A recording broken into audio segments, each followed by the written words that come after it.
భద్రాద్రి కొత్తగూడెం జిల్లా కొత్తగూడెం ప్రభుత్వ మెడికల్ కాలేజీలో రెండో రోజు ఆందోళనకు దిగారు విద్యార్థులు. మౌలిక వసతులు ఏర్పాటు చేయాలని డిమాండ్ చేశారు. కాలేజ్ ప్రిన్సిపల్ తీరుకు నిరసనగా ప్లకార్డులు ప్రదర్శించారు. 8 మెడికల్ కాలేజ్ వచ్చాయండి తెలంగాణలో, సేమ్ అదే టైంలో ఒకేసారి. మిగిలిన అన్నిటి కన్స్ట్రక్షన్ చాలా ఫాస్ట్గా అయిపోయిందండి, అన్ని డెవలప్ అయిపోయాయి.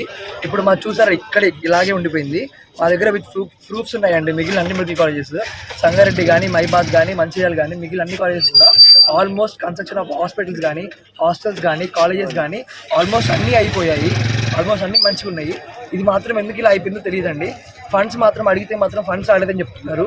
ఫండ్స్ రాకుండా ఎలా ఉంటాయండి? అన్నిటికీ సమానంగా వచ్చినప్పుడు, అన్ని 8 జరుగుతున్నప్పుడు ఇది ఒక్కటి మాత్రం ఎందుకు ఇలా ఆగిపోయిందో మాకు అర్థం కావట్లేదండి. ఈ విషయాన్ని నేను రైజ్ చేసినందుకు మీ అటెండెన్స్ చూస్తాము, మీరు ఎలా వెళ్తారో చూస్తామని చెప్పేసి వార్నింగ్స్ లాగా చేస్తున్నారు.